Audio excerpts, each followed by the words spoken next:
ილამშვიდობისა საქართველო. მოკლედ 4 ოქტომბერს ვიკრიბებით საქართველოს მოქალაქეები ყველა სოფლიდან თითო წარმომადგენელი, ყველა ქალაქიდან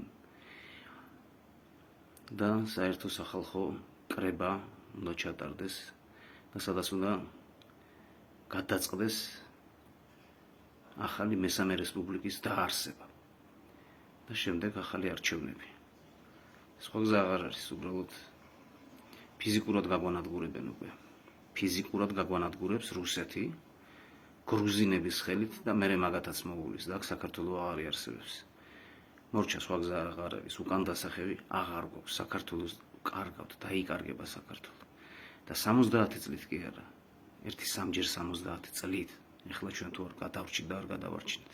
თავი დავანებოთ პოლიტიკოსებს, თავი დავანებოთ ყველას და ყველაფერს. ხალხმა უნდა გავაკეთოთ ჩვენი გასაკეთებელი. და კიდე ბოლოს რა. ამ სამას არაგველს რომ მიდარებთ ცრუ ოპოზიციას. აბა ერთი კარგად დაფიქრდით, 300 არაგველი სად შევიდა. საქართველოს იცავდნენ და მეფეს იცავდნენ.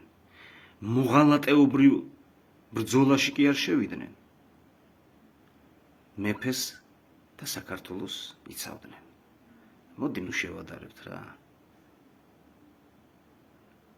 რუსეთში გამილიარდებულ ვიღაცას 300 არაგველს რა. მოღალატე არის, მოღალატე.